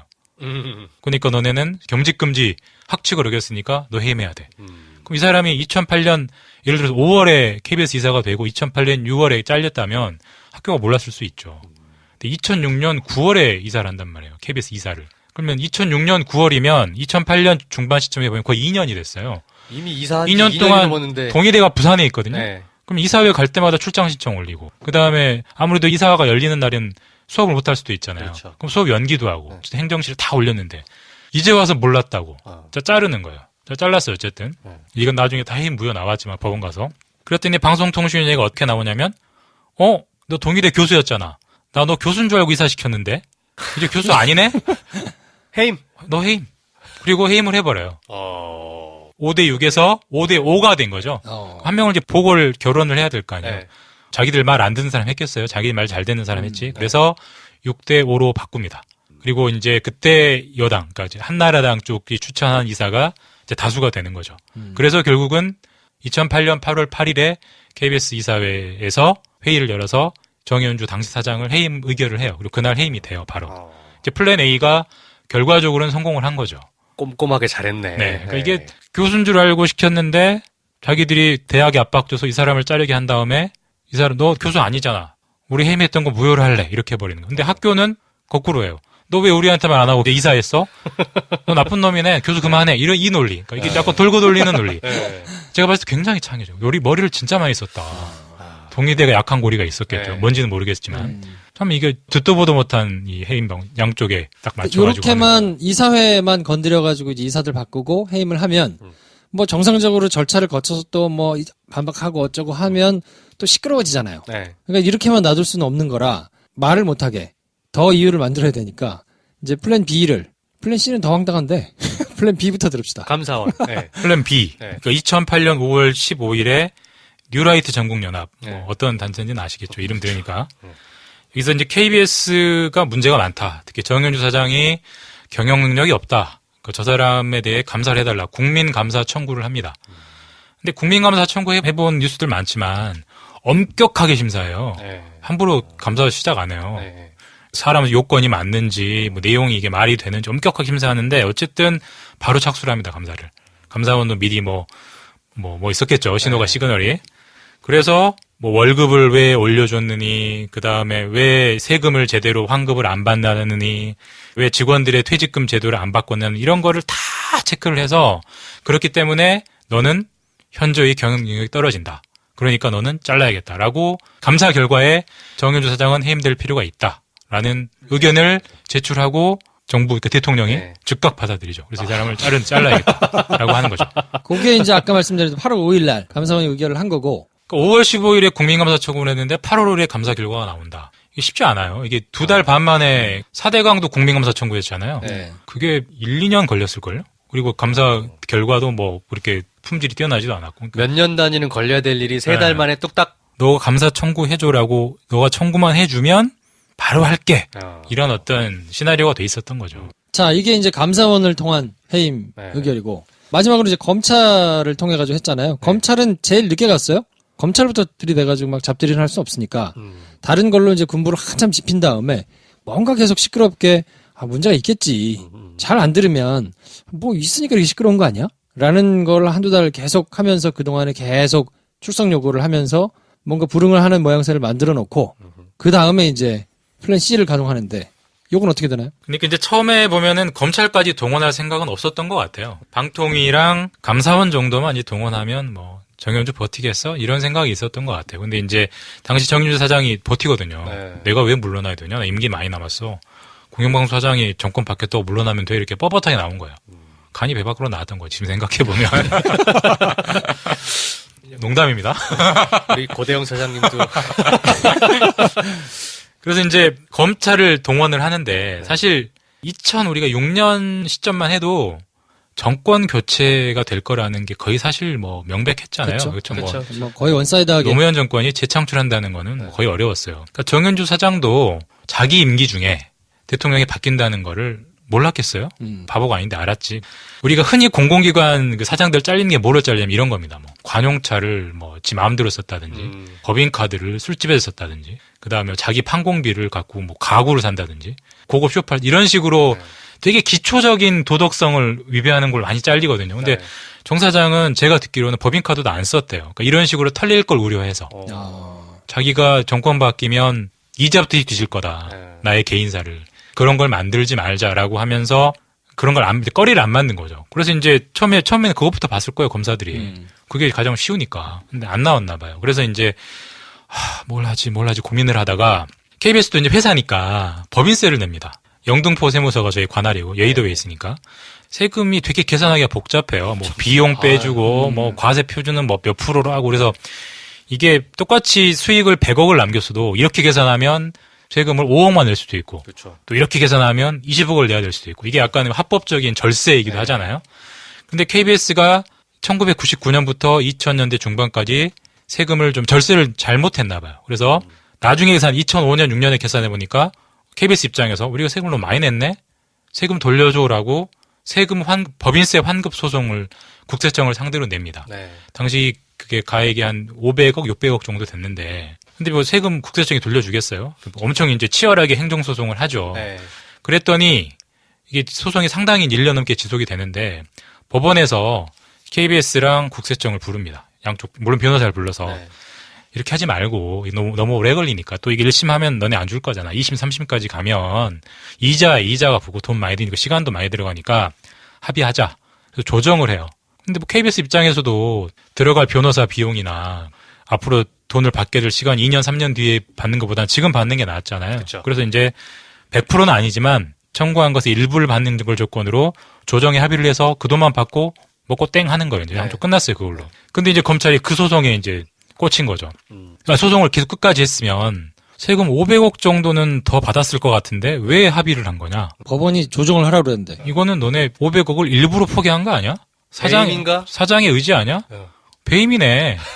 그거 바로 혐의 기소를 해버린 거예요. 어허. 판사가 불러서 네. 이렇게 하는 게 합리적이고 너네 이렇게 해봐야 서로 손해니까 이 조정하자. 원래 사실 소송은 뭐 조정으로 끝나는 게 가장 신속한 해결이잖아요. 네. 조정 전치주의라고 좀 어려운 용어를 쓰면 법정 다툼을 벌여서 나중에 뭐 선고까지 판결까지 나기 전에 양 당사자를 불러 모아가지고 전문 용어는 아니지만 소위 쇼당 비슷하게 해서 네, 양쪽에 이제 협상안을 얘기를 들어보고 이제 네. 절충안을 제시를 하는 거죠. 그래서 이걸 받을 거냐? 그럼 받으면은 자 그냥 이걸로 조정을 합시다 하고 그냥 가는 거죠.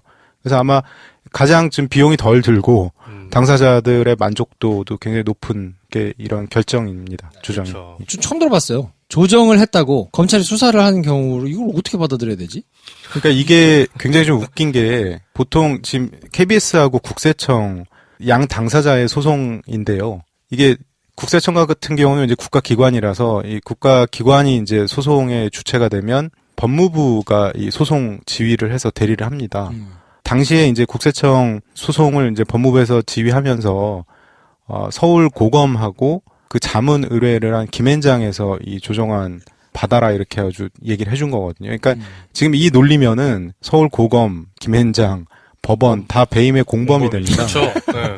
그러니까 이 말도 안 되는 걸로 지금 정현주 사장을 기소를 한 거죠. 법조팀에서 법원 막내 기자였고 법원 출입을 했는데 그때 이제 어쨌든 이게 기소가 되니까 이제 이런저런 주변 취재들을 해야 되잖아요. 그래서 판사들을 만나서 이제 이래서 판사의 그 어떤 요청에 응해서 조정에 합의를 한 거를 이게 배임으로 볼 수 있느냐라고 이제 많이 물어봤어요. 네. 판사들 열이면 열. 그게 말이 되냐. 그렇죠. 아니, 그게 자기들끼리 둘이 쇼당 쳤으면 둘이 입을 맞춰서 이렇게 해줄 수 있지만 법원이 개입해서 한 건데 그렇죠. 법 판사의 명을 따른 게 어떻게 배임이냐. 이런 식으로 다들 좀 황당해했어요. 물론 나중에 다 무죄가 나왔지만. 네. 그러니까 이게 되게 어떻게 보면 창의적 법리 해석, 창의적 배임, 혐의 성립. 정말 창의적인 거죠. 이런 것도 배임까지 본다는 거죠. 그러니까 이것도 당시에 그 모양새를 갖추려고 네. 검찰에서 이제 수사를 하는 그 형태는 이제 두 가지인데요. 고발장이 들어오거나 아니면 직접 어떤 문제를 직접 인식해가지고 수사를 하는 두 가지 경우인데 이게 인지해서 수사하면 너무 티가 나니까 당시에 그 고발 형식을 빌어서 조사부라는 곳이 있거든요. 거기서 이제 뭐 이런 고발장이 들어왔으니까 우리 어쩔 수 없이 수사한다. 이런 모양새를 취해서 수사를 했던 거죠. 그게 아까 얘기했던 KBS 내부 이제 퇴직하신 분의 고발하신 내용이 이건 거죠. 그렇죠. 네. 이게 굉장히 각본이 잘 짜였다는 인상을 주는 게 네. KBS 퇴직한 그분이 고발장을 낸 게 2008년 5월 14일이에요. 그리고 정현주 사장, 당일 사장에 검찰에 출석하시오라고 통보한 게 6월 11일이에요. 28일 만이거든요. 네. 근데 뭐 고발장 많이들 내지만 시민단체들이 절대 이렇게 안 해줍니다. 고발을 해도 1년 내내 고발인조차 안 부르는 경우가 태반이에요. 근데 한 달 만에 피고발인을 출석 통보한다? 이거는 굉장히 이례적인 거죠. 배임 혐의가 말이 안 된다는 것도 두 번째로 치고도 이 수사의 진행 속도가 엄청나게 빠른 거예요. 아까 감사원 감사 보고서 내는 것도 그렇고, 이건 네. 뭐 준비해 놓은 거죠. 그렇죠. 네. 이렇게 네. 친절한 행정 서비스가 세상에 있어요. 제 기억으로도 검찰이 이렇게 속전속결로 빨리 결과물을 내놨던 건 거의 기억이 없습니다. 네. 고발을 하면 보통 고발을 한 사람을 불러다가 얘기를 고발인 듣고 조사를 네. 조사를 한 다음에 그 다음에 이제 고발을 당한 사람을 부르거든요.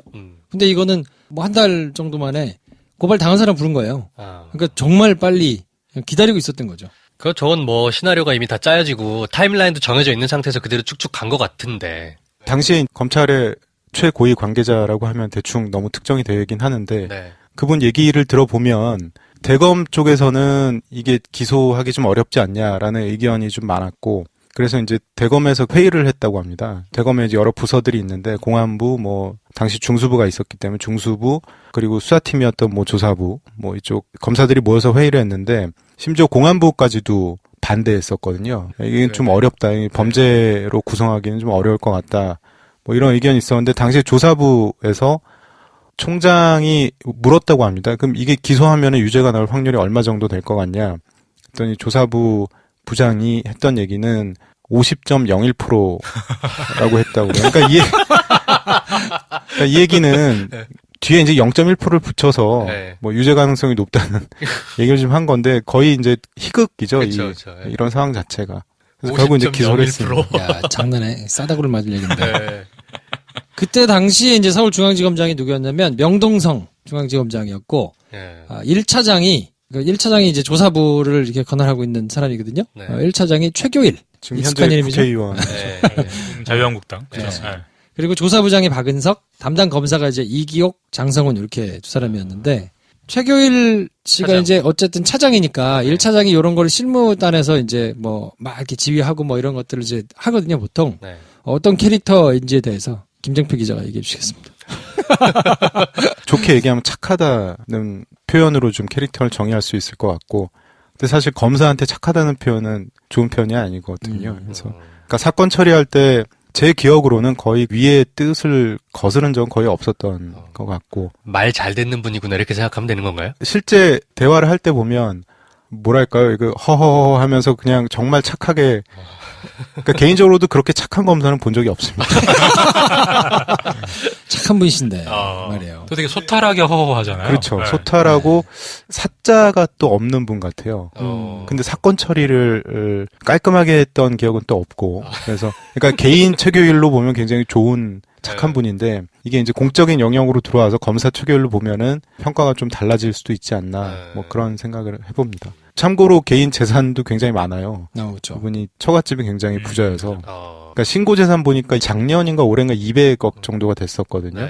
돈도 많고. 뭐 세상 걱정거리 없는 분이네요. 그리고 이분이 그 재산이 많은 게 고정 자산이 있는 게 아니라 아마 처갓집에서 뭐 매년 나오는 매출이 계속 늘어나는 그런 자산가여서 검찰 내에서는 착하고 돈도 많고 굉장히 부러운 분이었죠.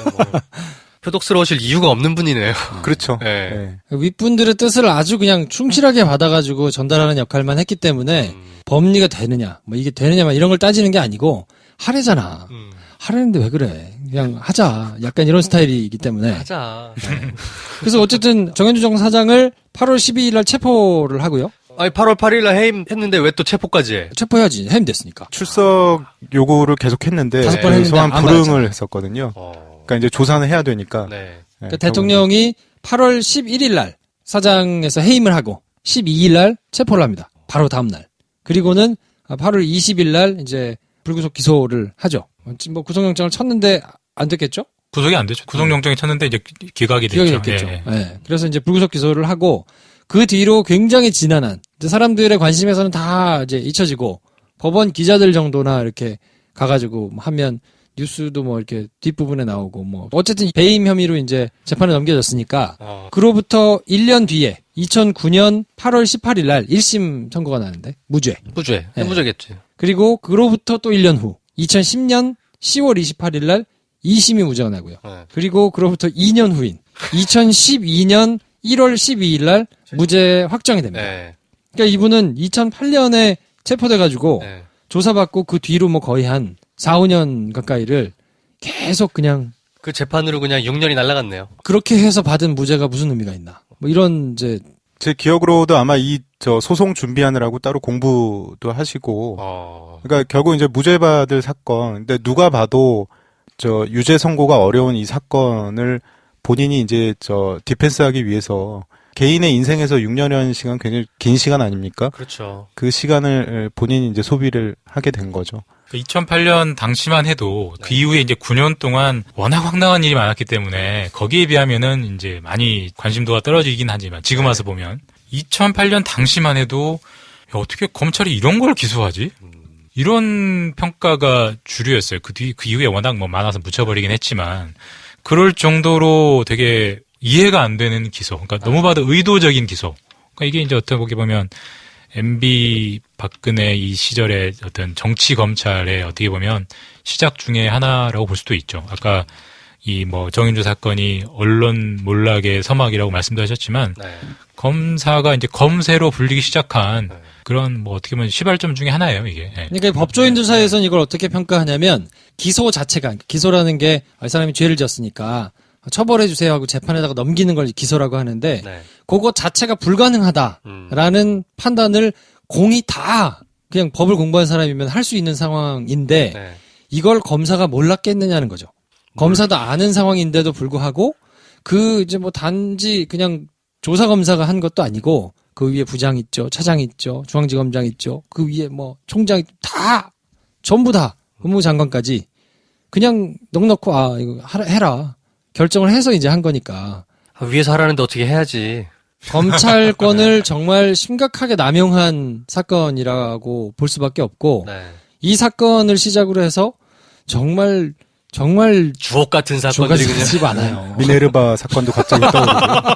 네. 그래서 저희가 그 사건들을 그때 차근차근 하나씩. 할 게 많네요. 네. 근데 당시에 대법원에서 무죄 확정 판결이 나고 제가 그날 조사부, 그러니까 담당 부장이었죠. 당시에 그 대구지검 아마 2차장으로 가 있었을 겁니다. 통화를 했는데 본인의 얘기는 여전히 첫마디는 무죄에 대해서 책임감을 느낀다. 하지만 본인은 증거관계에 의해서 기소를 했을 뿐 여전히 유죄의 심증에 대해서는 확고한 생각을 갖고 있었던 기억이 납니다. 진짜일까? 박은석 부장이? 박은석 부장. 진짜일까? 아니 말이라도 그렇게 해야 되는 거 아니겠어요? 본인 입장에서는 그런 뜻 아닐까요? 자기 부정할 수는 없으니까. 그렇죠. 이거를 부정하는 순간 자기가 이 잘못된 설계된 그렇죠. 이걸 인정하는 셈이 되니까 최교일 고검장이었죠. 서울중앙지검장이니까 이분도 제가 알기로는 끝까지 유죄가 맞다라고 얘기를 했던 걸로 제가 말이라도 알고 그렇게 있습니다. 해야지. 네. 근데 왜냐면 이거는 자기들이 기소를 한 사건이기 때문에 네. 부정을 할 수가 없는 거죠. 그렇죠. 예. 네. 하긴 PD수첩 기소했던 검사들도 그중에 평검사 중에 전현준 검사 그분이 3차장도 하고 그다음에 어디 갔죠? 대검에서 요직은 다 같습니다. 전현준 검사 같은 경우도 당시에 이제 피디수첩 수사도 이거를 이제 형사적으로 처벌하는 거에 대해서 여러 반론들이 많이 있으니까 당시에 이제 인사 시즌에 형사부장들이 전부 이 사건을 안 맡겠다라고 얘기를 하니까 검찰 위에서 인사 시즌을 앞두고서는 인사 대상자들한테 이제 얘기를 했다고 합니다. 이 사건을 맡게 되면 형사부장 보내주겠다. 그 중에 아무도 손을 안 들었는데 전현준 부장이 손을 들고 이 사건을 로또죠. 그러니까 이 사건 하나 처리하고서는 뒤에 이제 진짜 잘 갔어요. 검사님이 일만 정말 벌어졌네요. 편해졌어요. 중앙지검 3차장. 3차장도 했었고 그 판단을 어떻게 하느냐에 따라서 꽃길과 험로가 달라졌던 것 같습니다. 실제로 그때 수사를 거부했던 검사 그만뒀거든요. 임수빈. 네. 그렇죠. 그러니까 아무튼 이런 말도 안 되는 사건들이 너무 많이 있었기 때문에 네. 그냥 지나쳤던 뉴스 중에서 황당한 내용들이 진짜 많거든요. 차근차근 한 주에 하나씩 이런 거를 좀 복귀해 보면 지난 10년을 우리가 어떻게 살아왔구나 뭐 이런 거를 정리하시는데 좀 도움이 되지 않을까 싶고 마무리 정리를 좀 하자면 지금 조선일보가 사설에서 서두에 이제 얘기했던 임기가 보장돼 있고 네. 그래서 이걸 건들면 안 된다. 뭐 그 말 자체로는 맞으니까 이거 자체는 뭐 문제 없는 거 아니냐라고 했지만 공자님 말씀인 거죠. 그 이전에 임기가 보장된 사장을 어떻게 쫓아냈는데 그때는 그러면 조선일보가 어떻게 대응을 했는가를 볼 필요가 있고 이런 거를 보고 그냥 관심을 안 갖고 지나가면 계속 이런다. 그러니까 요런 말을 하는 것의 의도가 무엇이고 도대체 무엇을 위해서 이렇게 주장을 하는가. 기자들이 틀린 말은 안 하거든요. 틀린 말은 안 해. 말만 들어보면 맞아요. 네. 근데 그걸 어느 타이밍에 어떻게 하느냐의 문제지. 아무튼 그래서 그걸 좀 구별하시면 좋을 것 같고.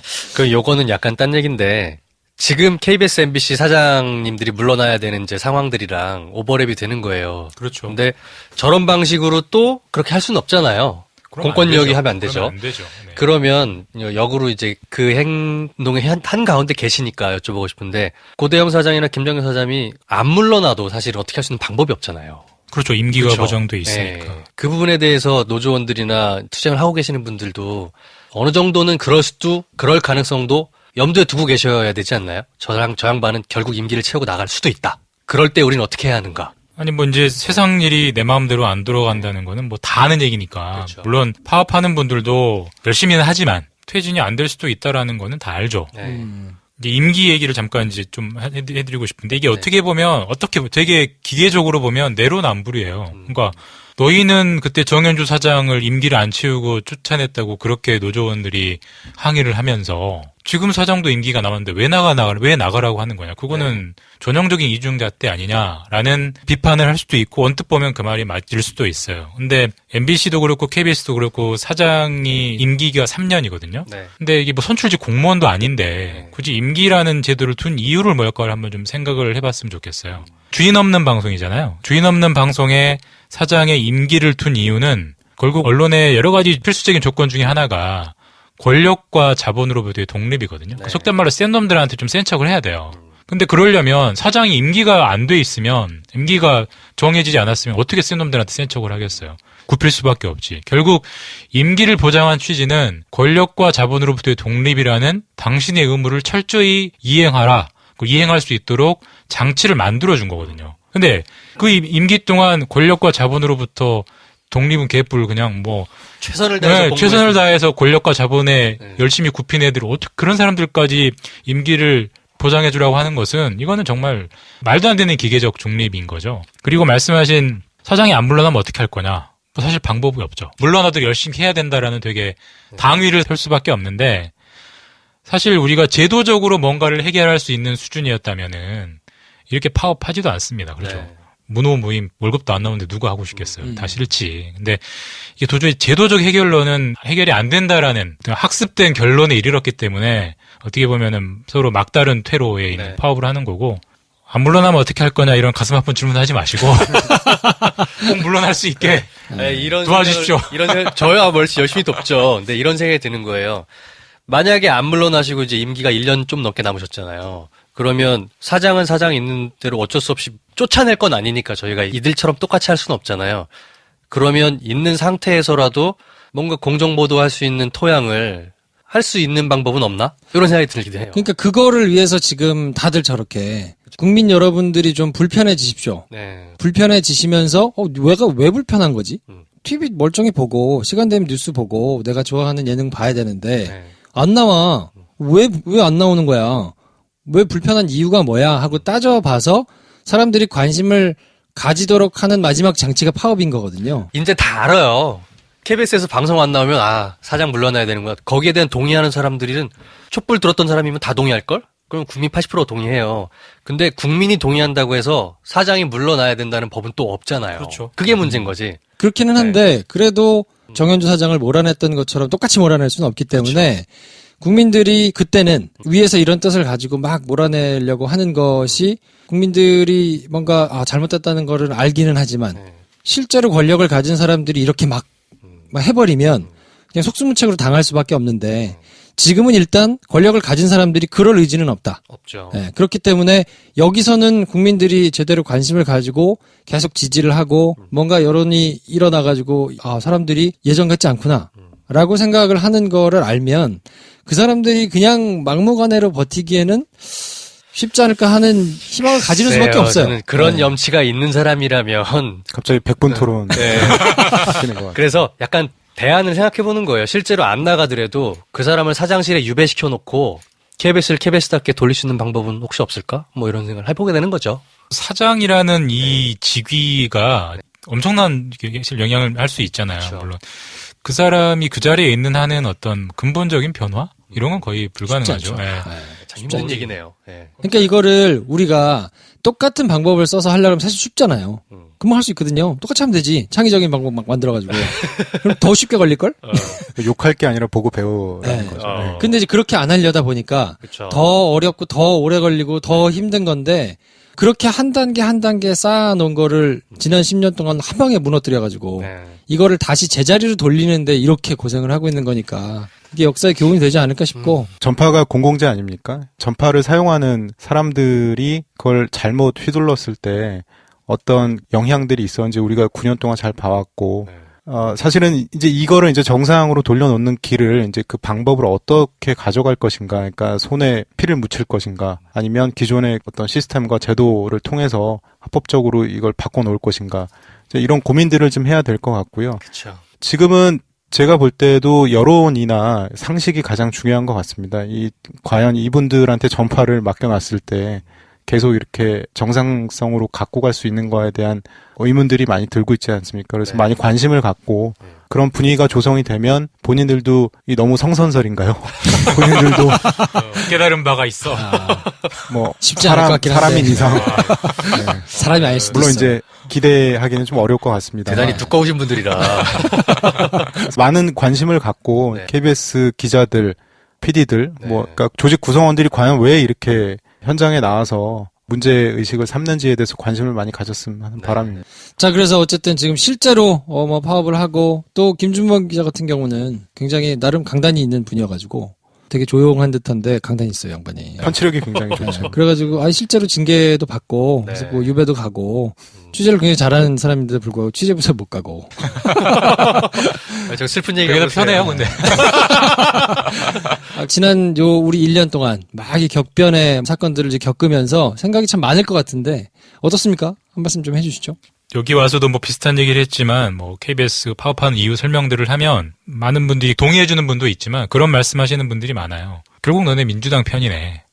이명박 때는 사장 바꿨듯이 또 너희 또 문재인 대통령이 왔으니까 바꿔달라는 거 아니냐. 물론 뭐 그렇게 보일 수도 있겠죠. 뭐 그거는 뭐 내심으로 생각하는 분도 파업하는 분들 중에 있을 수도 있겠죠. 에피소드 하나 말씀드리면 뭐 저는 입사하기 전에 얘기고 선배들한테 들었던 건데 물론 들었기 때문에 약간은 미화됐을 수도 있어요. 그때 아까 김정필 기자가 말씀하셨듯이 2006년, 2007년, 2005년 이때가 KBS 뉴스, KBS 저널리즘 중에서는 황금기였는데 그때 이제 탐사보도팀, 지금 뉴스타파 대표인 김용진, 당시 탐사보도팀장이 이끄는 탐사보도팀이 굉장히 센 보도들을 많이 했어요. 그 중에 하나가 2006년쯤으로 제가 기억합니다. 파워 엘리트와 병역이라는 보도를 했어요. 그러니까 쉽게 말해서 우리나라에서 돈 많고 잘 나가는 애들의 본인의 혹은 그 자녀들의 병역 이행을 다 점검을 한 거예요. 지금이야 워낙 그런 뉴스들이 많지만 그때만 해도 되게 나름 그걸 다 들여다본다는 것은 되게 신선한 시도였거든요. 근데 아까 정현주 당시 사장의 이력을 쭉 들어보시면 알겠지만 1970년대 말에 동아일보에서 해직한 이후로 미국을 건너가잖아요. 네. 그리고 사장이 되기 전까지는 한겨레 워싱턴 특파원 하시면서 네. 미국에서 오래 살았어요. 애들이 어디서 태어났겠어요? 미국에서 태어났죠. 그리고 실제로 이 사람들은 국적 포기를 합니다. 네. 국적 포기하면 자동으로 떠오르는 게 병역 회피예요. 다 아들들이거든요. 두 아들이 있는데 그러면 이렇게 파워 엘리트, KBS 사장도 파워 엘리트잖아요. KBS 사장의 아들들의 병역도 들여다봤어요. 그리고 그때 탐사보도팀에서 KBS 정현주 사장의 아들도 국적 포기를 했고 이건 병역 회피를 했다는 의혹이 있다는 방송이 실제로 KBS에 나갑니다. 정현주가 사장인데. 현직 사장인데. 현직 사장의 아들이 이런 병역 회피 의혹이 있다라는. 아들이 공인도 아닌데. 네. 이런 게 사장실에 보고 올라왔겠죠. 왜 안 올라왔겠어요? 이게 조직인데. 네. 국장, 본부장 통해서. 근데 사장이 당시 탕사보도팀장한테 뭐 잘해달라, 빼달라 이런 전화를 한 통도 안 했고 결과적으로 방송에 나갔다 이렇게 들었어요. 물론 미화됐을 수는 있어요. 근데 그거를 만들고자 그게 정상적인 언론사거든요. 그렇죠. 우리가 교과서적으로 배우는 그게 완벽할 수는 없지만 그런 거를 만들고자 저희가 이렇게 노력하고 애쓰는 거지. 물론 그게 한순간에 복원되진 않겠지만 뭐 어떤 정치적인 뭐 이해, 뭐 정파적인 이해 이런 거는 정말 거리가 멀다. 이런 거를 꼭 말씀드리고 싶고 뭐 저희보다 더 어려운 데가 MBC인데 두 군데가 뭐 이번 파업에서 승리할지 뭐 패배할지는 저도 잘 모르겠습니다. 하는 데까지 해봐야죠. 어쨌든 진행되는 동안에는 좀 성원해 주시고 네. 좀 조금이라도 클릭 한번 해주시면 불쌍한 자들을 돕는다는 심정으로 클릭 한번 해주시면 큰 힘이 납니다. 네. 저희는 정말로 승리하기를 간절히 원해요. 그래서 계속 말씀드리는 거예요. 네. 하여튼 들으시는 여러분들께서 네. 관심을 가지셔야 됩니다. 네. 그래서 뭐 저희가 여러 이벤트도 하고 뭐 이렇게 저렇게 하는데 관심을 가지고 주변 분들한테 설명도 하시고 계속 이렇게 사람 많은 사람들이 지켜보고 있구나라는 거를 좀 알아야 결과적으로는 여러분들이 편하거든요. 그렇죠. 네. 언제까지 팟캐스트로 이런 걸 들을 겁니까? 우리 해야지. 추정 60분에서 봐야죠. 근데 물론 우리도 해야 되니까. 우리는 영화 팟캐스트로. 돌마고는 계속 매주 되나요? 그렇죠. 돌아와라 마봉춘 고봉순 이건 매주 금요일에 이제 집회를 계속해 나갈 예정입니다. 청계광장은 그때 한 번만 하신 거예요? 아니면 그때 네. 계속 KBS 사호갑, MBC 사호갑 네. 번갈아 하다가 이제 호응이 좋으니까 한번 청계광장으로 시도해서 나가봤던 건데 네. 생각보다 너무 많이 오셨어요. 저희는 한 많이 오면 500명? 네. 솔직히 이렇게 생각했거든요. 근데 한 5,000명 정도 오셨어요. 그래서 반응이 좋기 때문에 뭐 제가 주최 측은 아니지만 그 시민행동 쪽에서 아마 더 뭐 청계광장이든 광화문이든 더 나가서 시민들과 함께 호흡할 이런 시간을 만들어 볼 계획이 있는 것으로 그렇게 알고 있습니다. 왜냐면 저희 김프로쇼 청취자들한테 청계광장 돌마고 인증샷 찍으신 분한테 선물 드리고 행사를 했거든요, 저희가. 그래서 많이 왔구나. 네. 접근성이 좋은 게 중요해가지고 계속 할 계획이 있으신 건가. 그렇죠. 계속 할 계획이 있는 걸로 네. 알고 있습니다. 제가 실무자 상암동이나 아니니까 여의도는 모르겠지만. 아무래도 좀 불편하죠. 쉽지 않은데 멀어서. 불편해요. 네. 청계광장이나 시청에서 한다 그러면 저희가 막 갑시다 막 이렇게 하고 싶거든요. 상징성도 있고. 네. 그렇죠. 네. 자, 그래서 길게 두서없이 뭐 이런저런 얘기를 나눠봤는데 네. KBS 정현주 사장이 이런 말도 안 되는 플랜 3가지로 다 실행이 돼가지고 쫓겨났고 그분은 어쨌든 개인적으로 한 5, 6년의 시간을 당연히 무죄인 사건을 무죄를 받느라고 거의 인생 후반부를 고생하고 애를 썼던 경험이 있고 네. 이런 것들이 결국은 우리가 기억하지 않으면 또다시 반복될 수 있으니까 기억하고 관심 가지고 또 행동해 주시면 좋지 않을까 싶고요. 그래서 오늘 순서의 마지막으로 두 사람의 한 줄 평을 들으면서 한마디 총평을 한마디 총평 다시 한번. 정현주 배임 사건에 대한 한마디 총평을 들으면서 마무리하도록 하겠습니다. 이제 다시 좀 정상으로 돌아갔으면 하는 바람에서 자 이제 시작이다 이걸로 정리하겠습니다. 자, 이게 시작이다. 굉장히 한겨레스러운 신문스러운 멘트예요. 네. 아까부터 뭐 전주곡부터 해서 그러니까 이게 아까 제가 처음에 헐 이게 실화임? 네. 이랬잖아요. 검찰의 역사에도 공영방송의 역사에도 이런 실화는 다시는 쓰여지지 않았으면 좋겠다. 네. 아무튼 그 시작을 여러분께서 관심을 계속 가져주셔야 되니까요. 응원 많이 해주시고 이제 지면상에서 혹은 TV에서 우리 김 기자님들이 나오시면 반응해 주십시오. 댓글도 달아주시고. 박임씨. 다 김 기자님들. 네. 자, 오늘 저희가 준비한 순서는 여기까지고요. 저희는 다음 시간에 또 다른 얼차겁고 말도 안 되는 사건 가지고 찾아뵙도록 하겠습니다. 다음 시간에 뵙겠습니다. 감사합니다. 좋아요, 구독, 공유, 알림 설정 필요합니다. 필요합니다. 안녕. 안녕.